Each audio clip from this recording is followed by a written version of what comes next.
Tu es donc l'auteur d'un compte TikTok. C'est ça. Combien de fans? 157 000. 157 000, d'accord. Ouais, aujourd'hui. Ok, donc en quoi consiste ce compte alors du coup? Bon alors en fait au début je t'explique, hein, j'étais en classe, mes élèves le matin viennent, puis le midi ils vont à la cantine tu vois. Et puis en fait sur mon temps de midi, j'ai pris mon téléphone et j'ai dit tiens je vais faire une vidéo dans ma classe où en fait il y avait un élève ce matin là qui avait fait une bêtise ou voilà. J'ai dit tiens je vais faire une vidéo puis je vais me mettre en scène en faisant la même bêtise. Puis c'est parti de là en fait, voilà le TikTok. Après les gens ont vu ah là un prof dans sa salle de classe qui se filme en train de faire des bêtises, ça les a fait beaucoup rire je pense. Et donc depuis la communauté elle a grandi, puis voilà là je me lance maintenant dans une chaîne YouTube pour aider les futurs profs. Voilà. Et j'ai été à leur place il y a quoi, c'était il y a 6 ans maintenant, j'ai été à leur place avant d'être prof en fait. En fait on se pose des milliards de questions sur mais on a bien envie de faire ce boulot en fait. Et en fait quand on fait nos études, on a face à nous des profs qui sont là pour nous enseigner tout un tas de choses, hein, qui sont vachement bien. Mais finalement, moi je me disais, mais j'aurais bien voulu qu'un prof qui soit en fait qui soit sur le terrain 24 heures sur 24, 7 jours sur 7, enfin bon, voilà, qui en fait sait exactement ce que c'est le boulot, me partage un peu son expérience. C'est-à-dire, lui, il fait son boulot simplement. Est-ce que moi je pourrais pas faire pareil, voilà. Donc en fait, partager à des jeunes profs ou des lycéens, des étudiants qui se disent, j'ai envie d'être prof, est-ce que c'est sympa comme boulot, leur donner un peu une image positive sur le boulot en fait, tout simplement leur dire, en fait ce boulot il peut être sympa en tout cas. Enfin voilà, leur donner l'image, il y a quand même des gens pas aigris qui font ce boulot. D'accord. Voilà. Alors du coup tes followers, Oui. c'est qui? C'est des élèves? C'est des parents d'élèves? Alors, c'est des profs? C'est quoi? Alors j'ai un peu des deux. En fait je vais te dire, j'ai beaucoup d'élèves en fait qui sont, qui se retrouvent, c'est-à-dire qu'ils vont en cours eux, hein, les collégiens et les lycéens ils vont en cours et puis ils se retrouvent un petit peu dans mes conneries quoi, en fait, dans mes bêtises, et puis ils se disent en cours c'est ça qui se passe finalement. J'ai aussi des mamans avec des enfants qui suivent en disant mon gosse il fait pareil chez moi. Et puis j'ai des profs qui eux ils se retrouvent. Mais TikTok ça s'adresse principalement à Oui, une à des audience très jeunes. entre audience on va très dire jeune. 8 On ne croyait pas, mais il y a de plus en plus de personnes un peu plus âgées qui s'y mettent. Hein. Voilà. Alors du coup en fait est-ce que le fait d'aller sur YouTube c'est pour on va dire toucher une audience plus âgée? Exactement. En fait, je vais te dire, j'ai choisi de me mettre sur YouTube parce que en fait, sur TikTok, je touche une audience, voilà, les gens rient de ce que je fais, ça les fait rire. Moi, je suis très content de faire rire les gens, de leur redonner un petit peu de sourire, voilà. Mais je me suis dit, finalement, je fais rire, mais est-ce que je peux pas faire autre chose? Faire rire, mais aussi dire des choses qui sont un peu plus intéressantes et aider à ma façon, en fait, d'autres gens. Voilà. Combien de vidéos déjà postées sur YouTube? Alors, sur ma chaîne YouTube, j'en suis à 2 vidéos. Donc, j'ai ma D'accord. vidéo de présentation. Ouais. Et là, il y a pas longtemps, j'ai fait une vidéo sur comment on gère une classe, en fait. C'est-à-dire les premiers temps, quand on arrive devant les élèves, qu'est-ce qu'il faut faire pour que la classe nous écoute, la classe soit sage, etc. Ok. Voilà.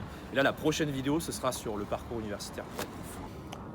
T'as commencé ici en fait, à Mitry-Mory, hein, les Justement, salles voilà, France c'est Contemporain. pour ça que j'ai choisi cette école parce que d'ailleurs, il n'y a pas si longtemps que ça, c'est le prof en question. Alors attends, je te raconte l'histoire. Donc j'ai voulu faire prof quand j'étais en CM1, en fait, depuis mon année de CM1. Parce que j'ai eu un prof ici, voilà, qui m'a un peu marqué. Et en gros, qui m'a fait dire, mais en fait, il est trop fort ce gars-là, j'ai envie d'être prof comme lui. Tu vois, le prof super bienveillant. Alors comment il s'appelait ce prof? Alors, il s'appelait Frédéric Adam, voilà. D'accord. S'il regarde. Donc il était prof avant. Voilà, il était C'était en prof quelle ici. année? C'était en Alors, quelle année ce prof? C'était, alors je peux pour te redire l'année, ça devait être dans les années 2000, hein, parce que Ouais. moi j'étais gosse quoi. Voilà, D'accord. ça devait être peut-être en 2000 ou en 2001, voilà. Ok.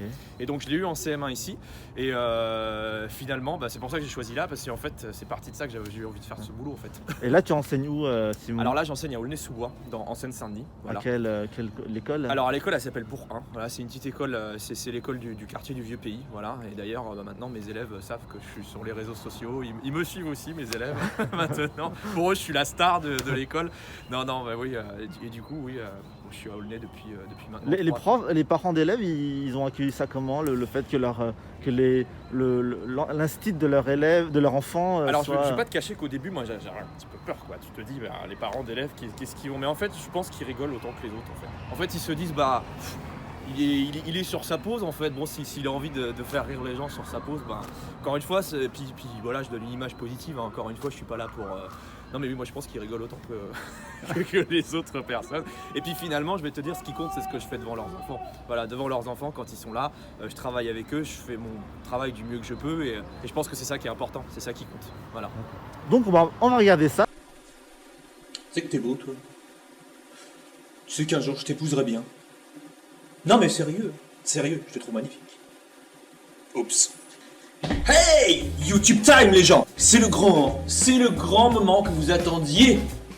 le lancement de ma chaîne YouTube. Je suis prof depuis maintenant 6 ans.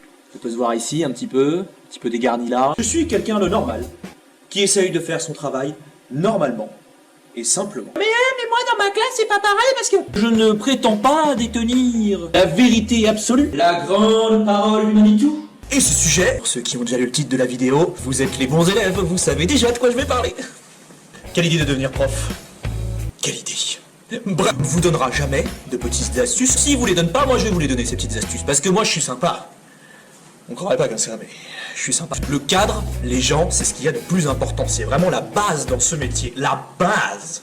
La base, ce sera une catastrophe. Est-ce que je peux rester dans ta classe, s'il te plaît? Bien sûr. Non, va-t'en. Va dans une autre classe. Retourne dans ta classe. Et sois une autre personne. Sois une autre personne. Tu dis aujourd'hui, il va y avoir telle règle. Parce qu'on croit pas. Mais les enfants, oui, peut-être que ce sont des petits...